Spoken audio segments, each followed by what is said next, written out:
Break के बाद एक बार फिर आपका स्वागत। आप देख रहे हैं 3 बजे की 3 बड़ी खबरें।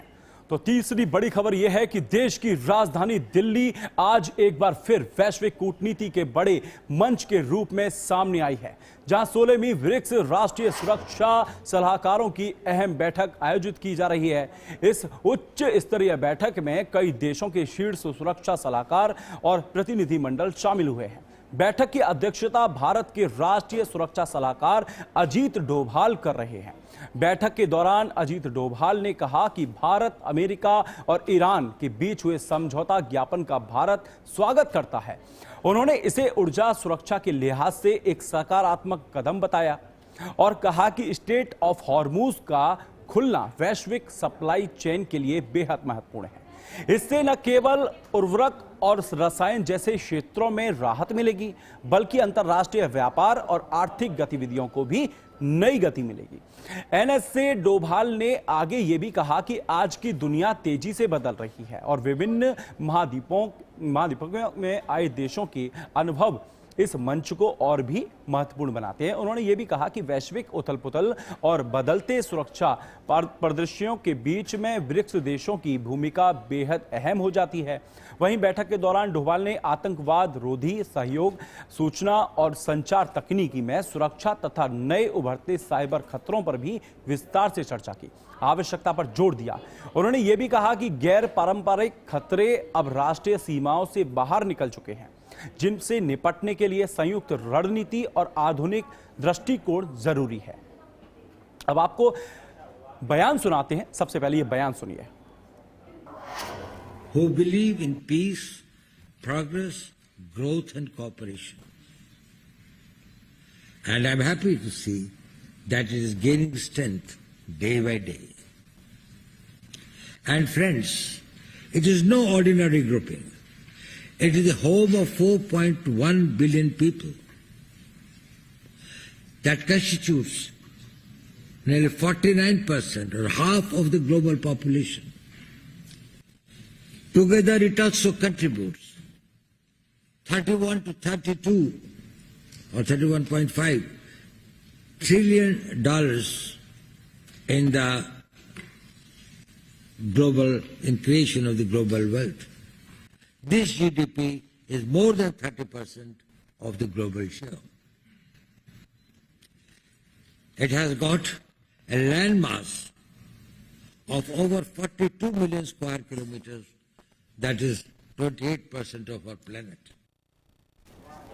तो दिल्ली में चल रही ब्रिक्स एनएसए बैठक इस वक्त वैश्विक कूटनीति का बड़ा केंद्र बनी हुई है, जहां एक तरफ अमेरिका ईरान समझौता और स्ट्रेट ऑफ हॉर्मुज जैसे मुद्दों पर चर्चा हो रही है और वहीं दूसरी तरफ आतंकवाद, साइबर सुरक्षा और बदलते वैश्विक सुरक्षा ढांचे पर भी मंथन जारी है।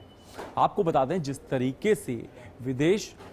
तरीके से ब्रिक्स देशों को लेकर अब मंथन जारी है, अजीत डोभाल ने जिस तरह की अमेरिका ईरान समझौते और हॉर्मुज को खुलने को लेकर बात चल रही है, तो आगे क्या रणनीति निकल रही है, इसके साथ हम बात करेंगे। अब इसी पूरे घटनाक्रम पर हमारे साथ जुड़ चुकी हैं विदेश मामलों की जानकार हैं मल्लिका पांडे। मल्लिका जी, आपका बहुत बहुत स्वागत है।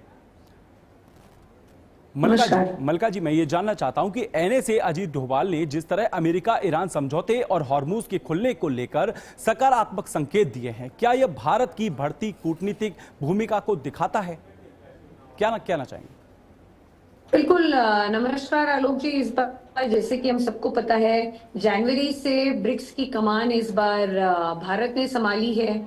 आने वाले दिनों में भारत ब्रिक्स के एनर्जी मिनिस्टर्स के लिए एक समिट भी होस्ट कर रहा है। जितने भी 11 कंट्रीज हैं उनके एनर्जी मिनिस्टर्स गुड़गांव में आएंगे और काफी विस्तार से एनर्जी की उसमें बातचीत भी होगी।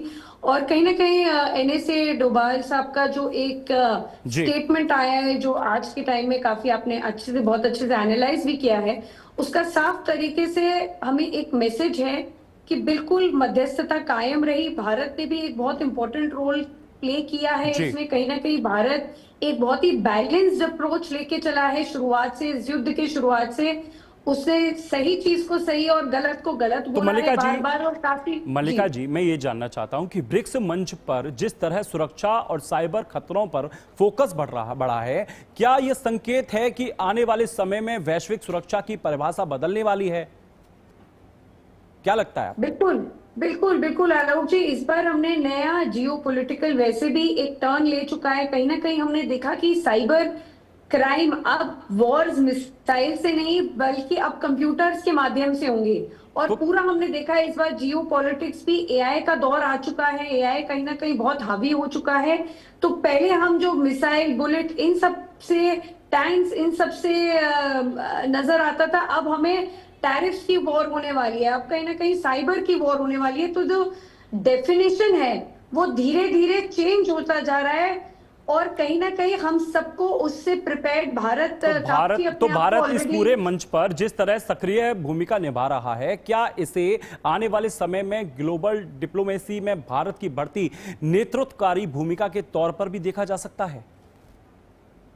बिल्कुल बिल्कुल आलोक जी, जैसे कि एनएसए ने भी बार बार इस चीज पर बातचीत की है कि कैसे साइबर क्राइम बहुत बढ़ रहा है और कैसे हमें उसको कॉम्बैट करना चाहिए। और भारत के हमेशा से ग्लोबल मंच पे एक बहुत ही सटीक वेल कैलिब्रेटेड मूव रहा है, बैलेंस्ड अप्रोच रही है, जैसे मैंने पहले भी बताया। और भारत को सब सुनते हैं। देखिए, स्टेट ऑफ हॉर्मुज का ही क्लासिक एग्जाम्पल है, जहां ईरान किसी की शिप्स को नहीं छोड़ रहा था, वहां पर भारत की शिप्स उससे सेफली निकल के आई हैं। जहां पर अमेरिका इजराइल भारत के बहुत अच्छे दोस्त हैं।